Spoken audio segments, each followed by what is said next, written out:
Bonjour à tous et bienvenue sur Football Passionnat. J'espère que vous allez bien et que vous êtes prêts pour une analyse approfondie d'un sujet qui nous passionne tous. Le match à venir du FC Barcelone contre Osasuna en Liga.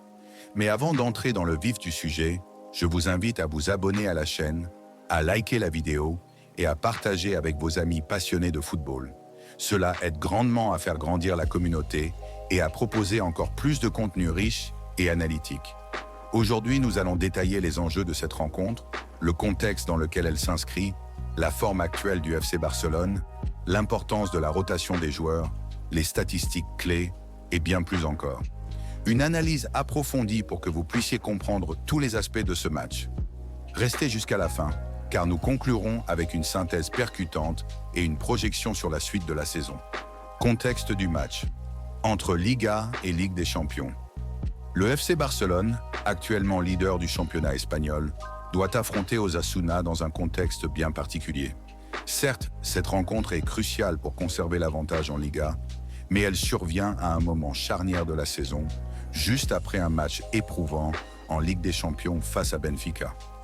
La difficulté réside dans la capacité de l'équipe à enchaîner les performances sans accuser le coup physiquement. Nous devons prendre en compte l'importance de la gestion de l'effectif par l'entraîneur Hansi Flick.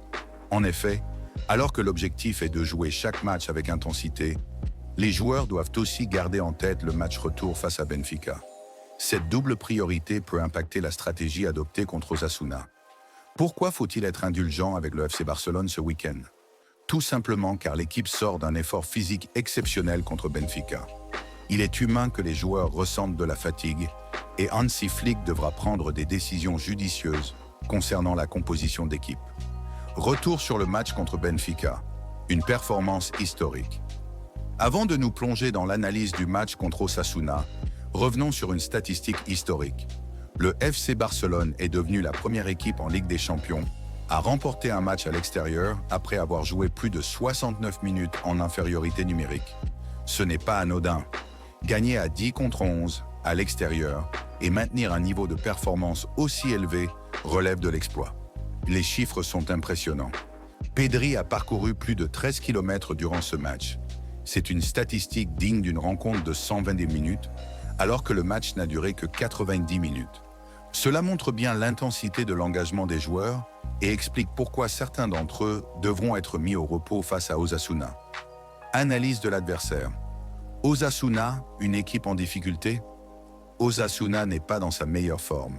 Sur les 10 derniers matchs, ils n'ont remporté que 2 victoires. Pourtant, ce n'est pas une raison pour sous-estimer cette équipe. Lors du match aller, Osasuna a réussi à s'imposer face à un FC Barcelone remanié.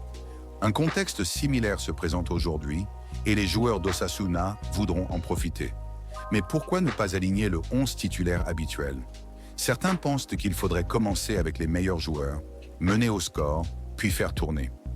Cependant, la fatigue accumulée fait qu'il n'est pas garanti de rapidement creuser l'écart. À quel moment faudrait-il alors sortir Pedri, Rafinha ou Baldé? L'idéal reste d'adopter une approche équilibrée avec une bonne rotation. Gardien, Szczesny, indiscutable défense, Gérard Martin à gauche, Cubarsí qui sera suspendu mardi dans l'axe avec Araujo, et Hector Ford à droite, milieu, Casado, Gavi et Dani Olmo, sortis tôt contre Benfica, donc encore frais. Attaque, Ferran Torres, Lamine Yamal et Lewandowski. Ce choix permet de préserver les cadres tout en maintenant une équipe compétitive. Je vous laisse à présent avec des images des joueurs à l'entraînement.